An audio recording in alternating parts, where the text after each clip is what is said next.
Hey everybody, my name is Adam DeLuca. I'm the Director of Risk Intelligence here at Everbridge. It's good to be with you all today. I'm here with Ignacio Brarda. He is our Deputy CISO here. And looking back on the last year, we just wanted to have a conversation with him about cybersecurity. It's obviously a big issue with organizations right now, and I wanted to bring Ignacio in to talk about it. So thank you very much for being here. Yeah, thank you, Adam. Excited to be here. Great. So, just kind of looking back over the last year and with how active the cybersecurity threat landscape was, what would you identify as maybe a significant trend or cybersecurity incident that was a real inflection point for the threat landscape? Yeah, that's an excellent question because there's definitely a lot going on this past year. But something that was very unique to 2025, I would say, is that we had the first reported AI orchestrated cyber espionage campaign, right?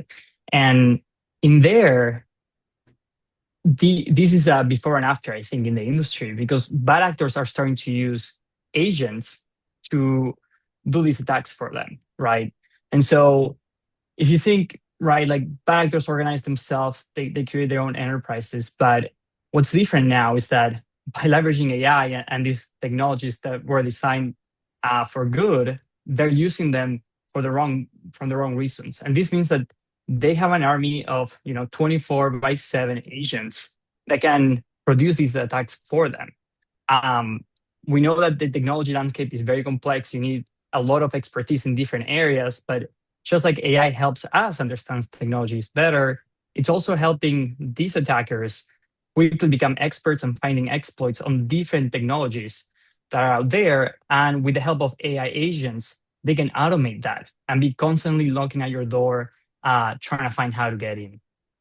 Yeah, it just makes them faster and more efficient and be able to the changes in adversary behavior and targeting and their capabilities, especially with the geopolitical nation state actors, the Volt Typhoon campaigns and ransomware for a service. I think AI is just going to accelerate all that and make it that much more difficult for organizations to kind of defend against it.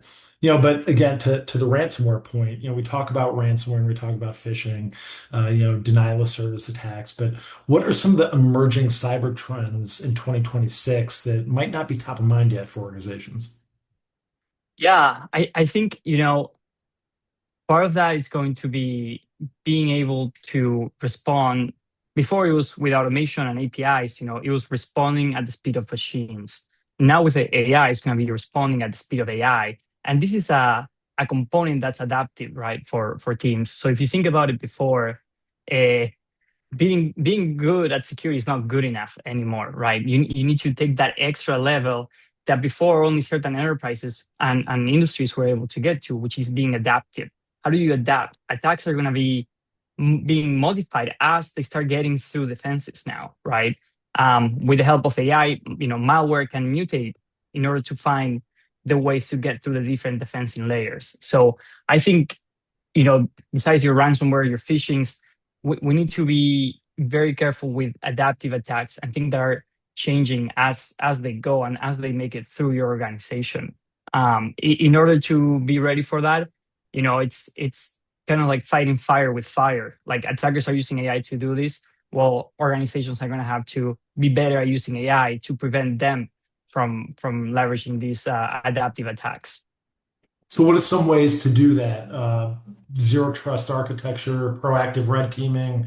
What are some of the uses that you could use AI for to defend against some of these attacks?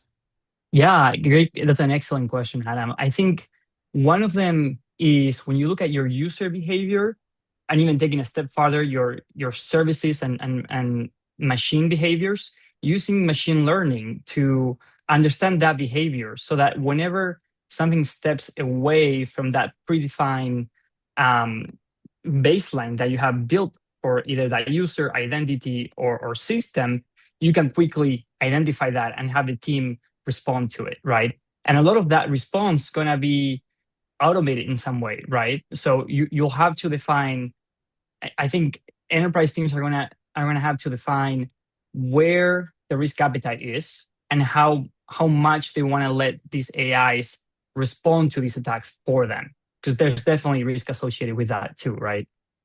Well, yeah, it's not about risk avoidance, right? It's about, risk prioritization and making sure that, you're taking on the amount of risk for, certain vulnerabilities. But, I think everybody's going to want to know what's next, right? So you just touched on that, but how might organizations go about prioritizing, their improving their cyber posture going forward with the dynamic threat of AI and with the, increased presence of nation state actors in these threat groups? Yeah, yeah, and that I really like that last part of your question. State actors and threat groups. The way organizations can defend against those very advanced threats and persistent threats is really identifying what the crown jewels are, right? One of the key things I think for 2026 is going to be really locking down those crown jewels, really putting the focus where what are those systems, people, processes, data that are making your business money, that are critical to your operation, and making sure that you're able to protect them with the right technologies in there.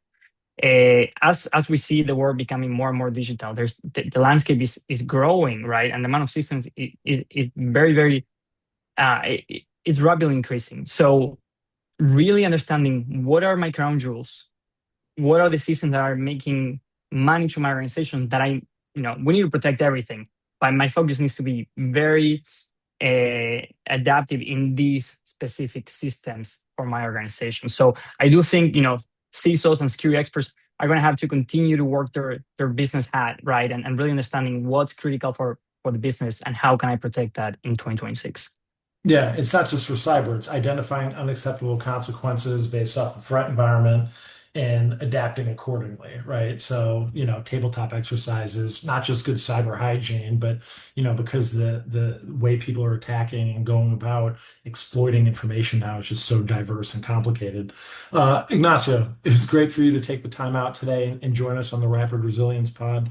Uh, Anytime you're happy to come on and talk to us about cybersecurity, hygiene, or anything else, we really appreciate the partnership over the last year.